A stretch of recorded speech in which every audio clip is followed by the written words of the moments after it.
Grabe, world leaders, pinalakpakan ang speech ni Pangulong Bongbong Marcos. Martilyo ipinasa na kay Pangulong Bongbong Marcos. Mga presidente at prime minister ng ibang bansa na mga halika atin itong pag-usapan mga kaibigan.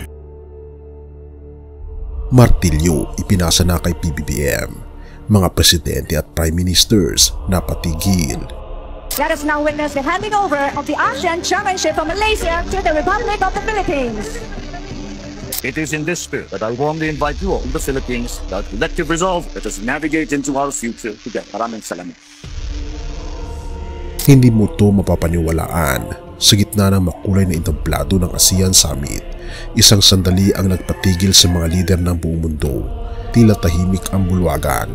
Lahat nakatitig at nang bitawan ang mga salitang iyon ni Pangulong Bongbong Marcos. May nangyari, pero teka, bago yun, may isang simbolo muna na ipinasa. Ladies and gentlemen, the handing over of the ASEAN Chairmanship. Sabay abot ng martilyo. We now invite His Excellency Ferdinand R. Marcos Jr., President of the Republic of the Philippines, to join the Prime Minister of Malaysia on stage for the handing over of the ASEAN Chairmanship. Isang martilyong hindi bakal, kundi simbolo ng kapangyarihan ng liderato. Ang martilyo ng pagkakaisa. At ngayong 2026 nasa kamay na ito ni President Ferdinand Bongbong Marcos Jr. Pero bakit tila kakaiba ang tingin ng mga foreign dignitaries habang nakatingin sa kanya? Tila may halong pagkamangha, tila may bahagyang gulat. Ang iba, tahimik, nangumiti. Dahil pagbitaw ni Pangulong Bongbong Marcos sa unang linya ng kanyang talumpati. ASEAN is our ship. Tahimik ang mundo. Walang nagsa-cellphone, tila walang kumukurap. Pero pagkatapos ng 3 segundo, palakpakan. Hindi basta palakpak, kundi yung tipo ng palakpak na may respeto. Yung palakpak na sinasabi, this is a leader. The gavel symbolizes the authority and responsibility of the ASEAN Chairmanship, a commitment to unity, cooperation, and shared prosperity among all ASEAN member states. Let us now witness the handing over of the ASEAN Chairmanship of Malaysia to the Republic of the Philippines. Ng Prime Minister ng Malaysia, the Philippines take the helm. Congratulations to the Republic of the Philippines, the ASEAN Chair for 2026. Pero ito ang hindi mo alam, may mga world leaders na nag-aabang sa speech ni PBBM. Bakit? Dahil ito na raw ang defining moment kung saan muling ipapakita ng Pilipinas ang lakas nito sa rehiyon. Hindi siya umarte bilang tagasunod, siya mismo ang timonero. The Honorable Dato Seri Anwar bin Ibrahim, fellow ASEAN leaders, distinguished guests, ladies and gentlemen, let me begin by congratulating Prime Minister Anwar Ibrahim for a successful trip of ASEAN and for advancing ASEAN's broader agenda under the theme inclusivity and sustainability. This year, Malaysia steered ASEAN with clarity and conviction. I commend not only Your Excellency's leadership, but also the steady hands and warm hospitality of the government of Malaysia. You have shown us that ASEAN makes the greatest stride when vision is met with pragmatism. As your chairship concludes, the Philippines is honored to take on the responsibility of leading ASEAN from 2026. We are committed to carrying forward your momentum and to implement on its first year the ASEAN Community Vision 2045 with purpose and resolve. Likewise, remain dedicated to facilitating the further integration of Timor-Leste into the ASEAN family.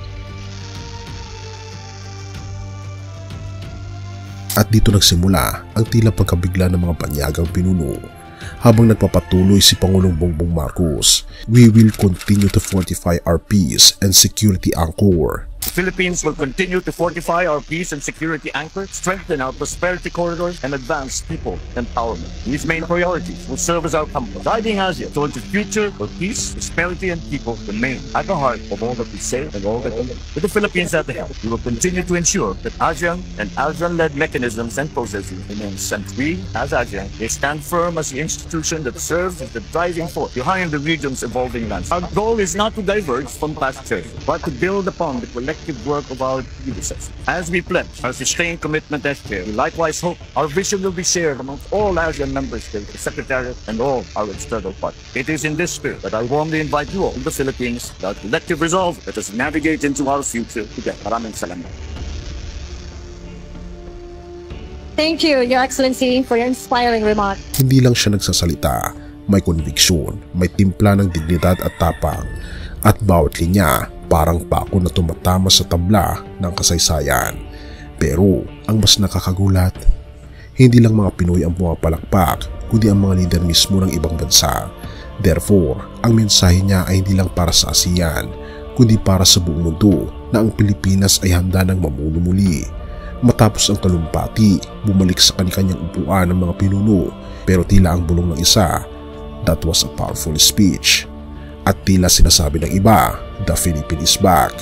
At sa sandaling iyon, ang paghawak ng martilyo, hindi lang ito simbolo ng chairmanship. Ito ang tunog ng bagong yugto, isang martilyong babasag sa dating pananaw ng mundo tungkol sa atin. Kaya kung akala mo simpleng turnover lang ito, maling akala. Ito ang pagsisimula ng bagong kwento ng ASEAN at sa unahan ng barko nakatayo ang Pilipinas. Martilyo ipinasa na. Ngayon tingnan natin kung paano ito gagamitin, hindi para manira, kundi para magtayo at mamuno. Have mercy on God at purihin ang ating Panginoong Diyos. Marcos 10 verse 45. For even the Son of Man did not come to be served, but to serve, and to give His life as a ransom for many. Tulad ng ating Panginoong Kristo, na bagamat Siya ang hari ng mga hari, pinili niyang maglingkod, hindi paglingkuran, at marahil yun din ang diwa ng lideratong tunay. Hindi ang taas ng pwesto, kundi ang lalim ng puso. Ang tunay na martilyo ay hindi gamit sa pamumuno, kundi sa pagtatayo ng kapayapaan, katarungan at pagkakaisa. At kung ang ating Panginoon Jesus mismo ang sentro ng ating layunin, ang bawat bansa, bawat lider, bawat mamamayan ay nagiging kasangkapan ng ating Panginoon Diyos sa pagpapala. Purihin ang ating Panginoon Diyos at tayo manalangin. Ama naming Diyos na mga pangyarihan sa lahat na nasa langit, salamat po sa sandaling ito ng pagkakaisa at pag-asa. Salamat sa mga pinunong iyong itinalaga. Naway kanilang magampanan ang tungkulin ng may kababaang loob at katarungan. Tulungan niyo po kaming maging mga mamamayang may malasakit, mga lingkod na tapat, at mga anak mong marunong tumingin sa iyo sa gitna ng tagumpay. O aming Panginoon Diyos, Ikaw ang aming gabay, ang aming ilaw, ang aming tunay na pinuno. Naway Ikaw ang maging timon ng aming bayan, ang puso sa likod ng bawat desisyon at ang lakas sa bawat pagsubok. Pinupuri po namin kayo at pinapasalamatan, o aming Panginoon Diyos, sa inyo pong kabutihan sa amin, at patuloy niyo po kami gabayan at patnubayan, at patawarin po kami sa lahat ng aming mga pagkukulang at pagkakasala, sapagkat ito po ang aming samuthiling sa matamis na pangalan ng aming Panginoon Jesus. Amen.